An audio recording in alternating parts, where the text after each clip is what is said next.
आदत से मजबूर। तारा, मैं तुमसे बहुत नाराज हूँ। क्यों? तुम मुझे शादी से पहले क्यों नहीं मिली? क्यों? वरना तुम मुझसे शादी करते। सीधी बात है। अच्छा हुआ तुमने मुझसे शादी नहीं की। क्यों? वरना मैं अपनी वेडिंग एनिवर्सरी पर तुम्हारी बीवी की तरह इंतजार कर रही होती। मजाक करने की आदत नहीं जाएगी तुम्हारी। पीना। आओ। अक्सर मैं खाने के लिए यहीं पर आता हूँ, you know? What food you get here? Yeah. Beautiful place for beautiful people. Mummy mummy daddy आ गए।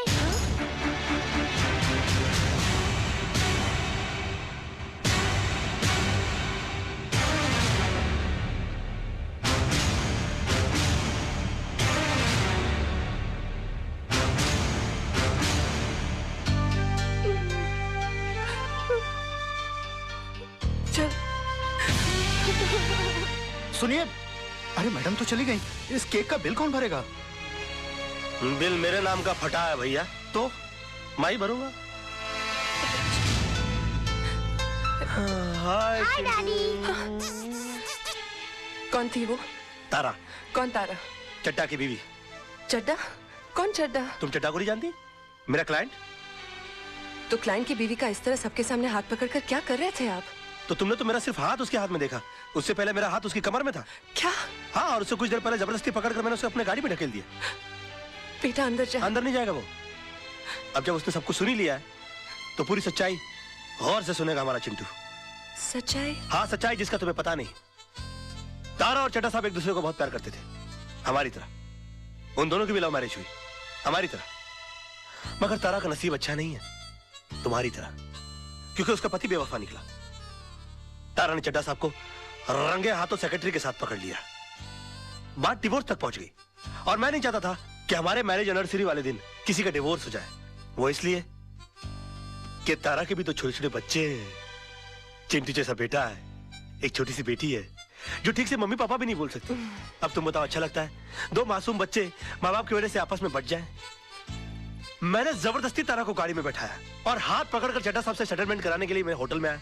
अब मुझे क्या मालूम था कि पराई आग को बुझाते बुझाते मेरे खुद के हाथ जल जाएंगे, और अपने बेटे के सामने उसकी माँ की अदालत में हम मुजरिम करार कर दिए जाएंगे। ये तो वही बात हुई कि मैं किसी का केस सॉल्व करने के लिए गया और मेरी जिंदगी का केस खराब हो गया। I mean, this is ridiculous, सोना। I'm sorry. I'm sorry पापा। मुझे आप पर शक नहीं करना चाहिए था। कोई बात नहीं, इसे पता लगता है कि तुम मुझसे कितना प्यार करती हो। You're so possessive about me. Come on, let's go. Let's go out. Let's have a blast. क्यों बे? बहुत लीडरी छा गई है तेरे ऊपर, घर खाली नहीं करता। अभी तेरे चक्कर में जो दूसरे टेनेंट घर खाली कर रहे थे मना करते हैं। साहब बता रहे थे 7 साल से बड़ा तंग किया तूने, ये कोरट वो कोरट। अभी केस मेरे कोरट में, और फैसला सुन ले। 2.5 लाख पकड़, इस कागज पे दस्तखत कर। भाई साहब, अब ये केस हाई कोर्ट में है, जो कोर्ट फैसला करेगा वो हम मंजूर कर लेंगे। मतलब मेरा बात नहीं मानेगा तू? देखिए, ये मामला इनके और मेरे बीच है, आप बीच में न पड़े तो अच्छा। मात्रे, तेरे को मालूम है तू किससे बात कर रहा है? अबे तेरे को मरने से डर नहीं लगता क्या साले?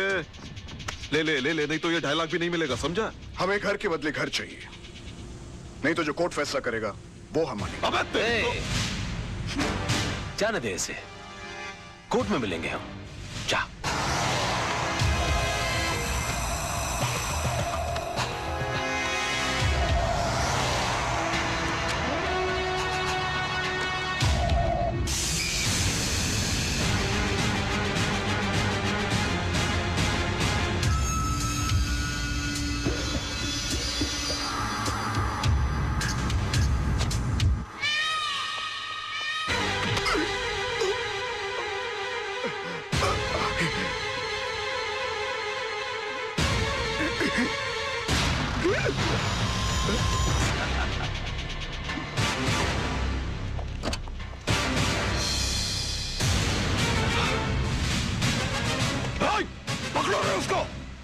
इसने तो सब शूट कर लिया।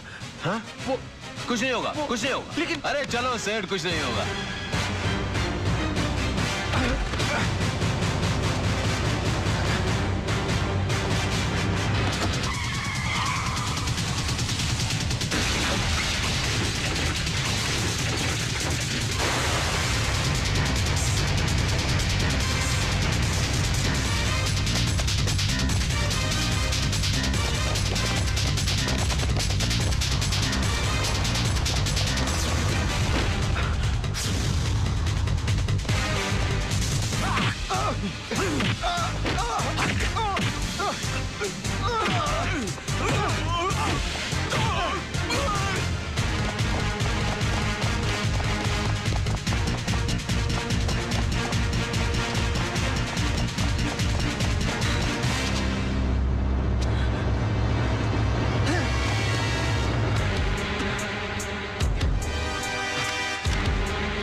I'm sorry. ओके ये कौन है? इसका नाम रजत है। रजत, हाँ राइट राइट राइट। अरे रजत क्या हुआ? I'm sorry. देख, I'm sorry. क्या हुआ? मुझे तुमसे टेंशन कुछ लग रहा है? बहुत जरूरी बात करनी है। बाद में कुछ नहीं बाद में। हुआ क्या? नहीं कुछ नहीं हुआ, मैं ठीक हूँ, सब ठीक है राज, मैं ठीक हूँ। अरे सुन,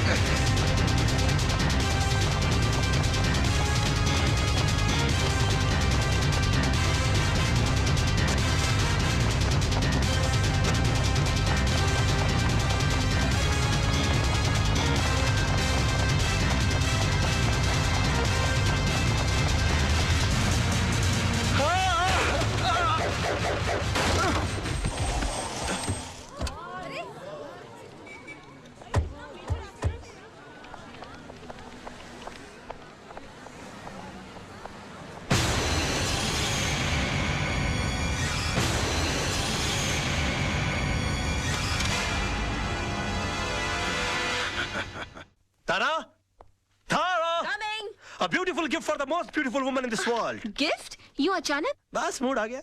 मूड आ गया कि बीवी के लिए कुछ लेने गए थे और तुम मेरे लिए भी कुछ ले आए? Oh come on darling, किस बोर का नाम ले लिया?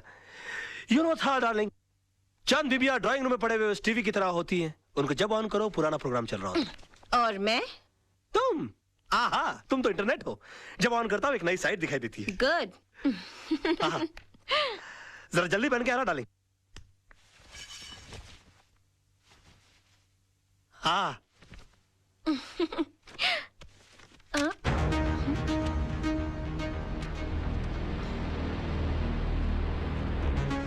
राज, ये कैसेट किसकी है?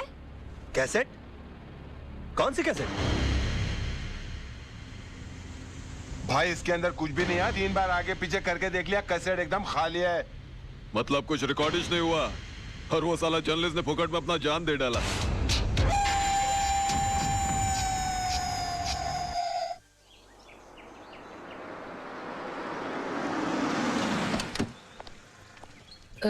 भाई साहब, कविता मात्रे का घर कहाँ है?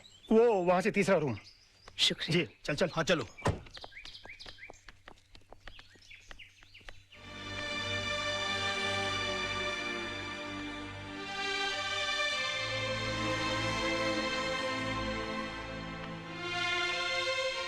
बैठो।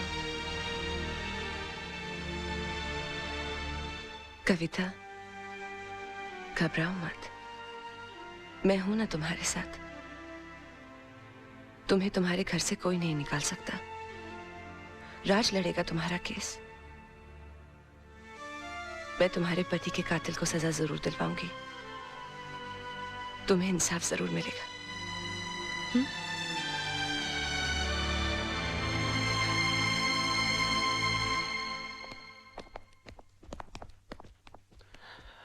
Hi baby. हाय जान, बैठो ना, मुझे तुमसे कुछ बात करनी है। क्या बात है, बड़ी सीरियस लग रही हो आज? तुम्हें मेरे लिए एक केस लड़ना है। एक केस? ये जितने केस लड़ रहा हूँ तुम्हारे लिए तो लड़ रहा हूँ मैं।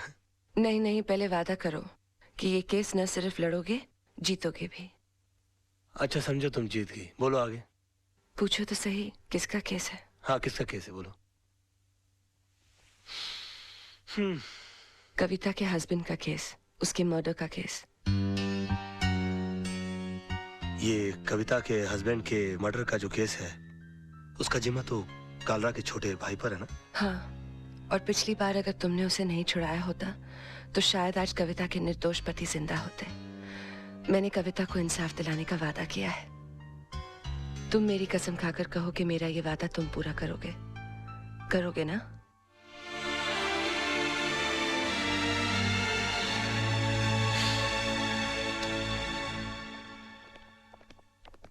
आइए आइए, क्या बात है, आज पूरी मंडली हमारे यहाँ। क्या रे, क्या कर रहा है तू? मरने का तेरे को? राज, ये क्या कर रहे हो? कालरा भाई के खिलाफ केस लड़ने जा रहे हो? कालरा भाई ने तुझे लाइफ में इतना बड़ा चांस दिया, इतना सपोर्ट किया, इसका ये रिटर्न दे रहा है तू? तू कविता को इंसाफ दिलाएगा? तेरा इंसाफ हम कर देंगे। 2 गोली डाल देंगे। तेरा केस कौन लड़ेगा फिर? यार आप बंदूक और तलवार ही इस्तेमाल करना जानते हो कि कभी कभी दिमाग भी इस्तेमाल करोगे? ये केस मैं नहीं लड़ता तो कोई और लड़ लेता और जीत भी जाता शायद, क्योंकि पब्लिक की सिंपैथी तो उस औरत के साथ है। ये तो आपकी तकदीर अच्छी है कि केस मैं लड़ रहा हूँ। कलरा साहब, आपके भाई मेरे भाई की तरह है। मैं बोला उसको कैसे फांसी के फंदे पे चढ़ा सकता हूँ? मैं जानबूझकर ये केस हार जाऊंगा। बस फर्क इतना होगा कि आज तक मैंने केस जीतने की फीस ली है आपसे, पहली बार केस हारने के पैसे लूंगा। देखा भाई, मैंने कहा था कि जरूर कोई कमाल का पपलू लाया होगा ये छोकरा। अरे हम लोग सोच भी नहीं सकते, इतनी लंबी प्लानिंग करके बैठा है ये। फैंटास्टिक। मान गए गुराना। ये इसको अंदर रख लीजिए आप अपने। आई एम सॉरी राज, मैं जरा अपने भाई के इमोशन में बह गया था। Never mind, it's okay. I am sorry. दिल पे नहीं लेना। Bye, take care. कमाल का शेर पकड़ के ला। लेकिन तुम्हारे साथ जीतने के लिए कौन सा लॉयर अपॉइंट करूं? तेजपाल एसोसिएट्स में से मिस्टर आदर्श।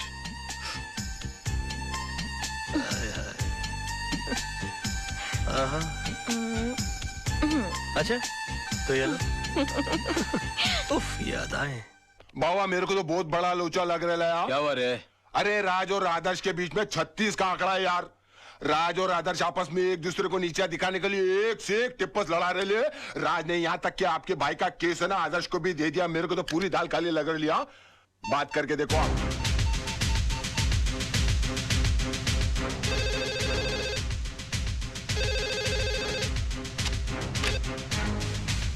क्या रे, कालरा बोल रहा हूँ मैं। अरे काला साहब क्या करते हो? आपको कितनी बार कहा है कि घर फोन मत किया करिए। ए बोल वचन बंद कर बे। मैंने सुना तेरे और आदर्श का 36 का आंकड़ा है। मेरे साथ गेम कर रहा है क्या? जी हाँ, गेम तो खेल रहा हूँ मैं आपके साथ। क्योंकि ये केस लेने के लिए मेरी वाइफ ने मुझे मजबूर किया है और वो अच्छी तरह से जानती है कि मेरे और आदर्श के बीच में टेंशन चल रही है, तो वो कभी सपने में भी नहीं सोच सकती कि ये केस में जानबूझ के हार जाऊंगा। समझ गया आप मेरा गेम? जरा बड़े हो गए हम बच्चे आपके, जरा हमारा ख्याल रखा करिए प्लीज। है आगे से प्लीज है। दिमाग है वो बंदे में, दिमाग तो है।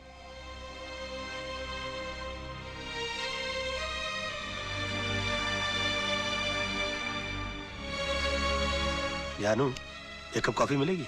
बहुत थक गया हूं मैं। मेरा बस चले तो उस कॉफी में जहर मिला के पिला दूं तुम्हें, पर क्या करूं, पत्नी हूं ना तुम्हारी।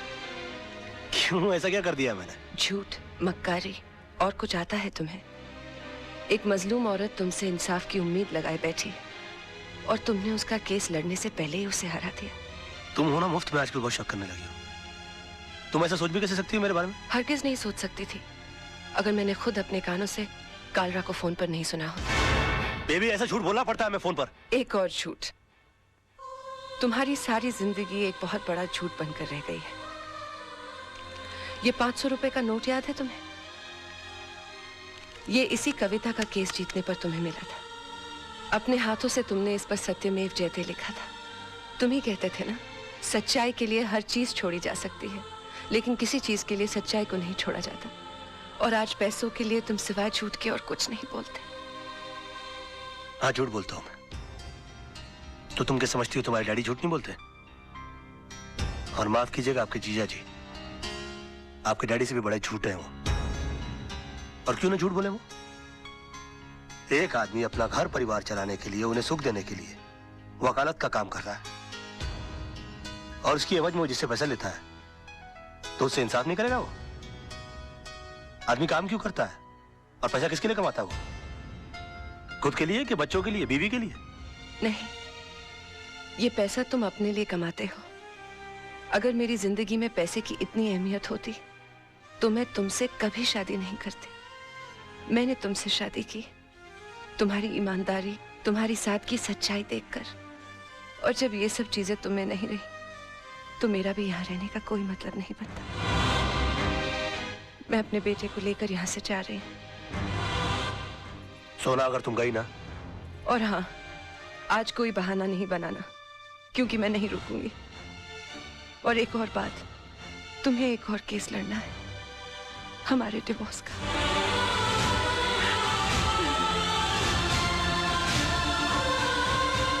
सोना, बेबे, जानू,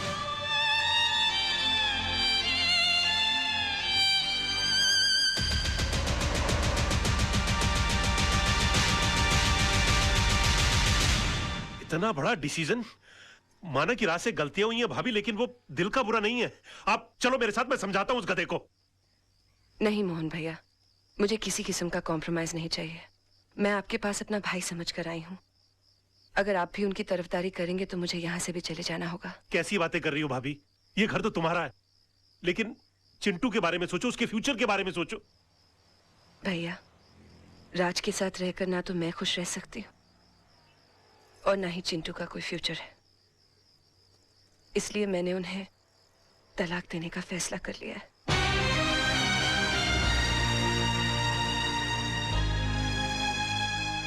अंकल, ये तलाक क्या होता है? बेटे, भगवान ना स्वर्ग से जोड़े बनाकर धरती पे भेजता है और इंसान उसे तोड़कर जो पाप करता है ना, उसे तलाक कहते हैं। अंकल, अगर मेरे मम्मी पापा अलग हो जाएंगे तो मैं किसके पास रहूंगा? बेटे, ये तो कोर्ट फैसला करेगा कि आप पापा के साथ रहोगे या मम्मी के साथ। कोर्ट मुझसे नहीं पूछेगी कि मुझे किसके साथ रहना है? पूछेगा ना। तब तो मैं बोल दूंगा मुझे मम्मी पापा दोनों के साथ रहना है। तब तो तलाक नहीं होगा ना? ऐसा नहीं होता बेटे।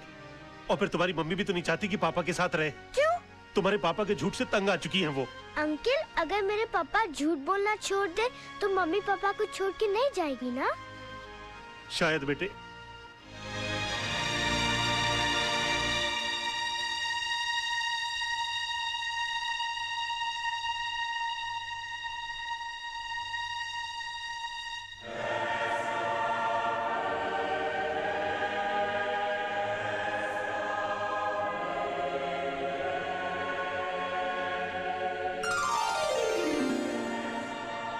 भगवान, मेरी मम्मी मेरे पापा के झूठ से बहुत परेशान है। आप चाहो तो क्या नहीं हो सकता। ऐसा चमत्कार करो कि मेरे पापा कभी भी झूठ नहीं बोले। अगर चाहे भी तो उनके मुंह से कभी भी झूठ नहीं निकले। थैंक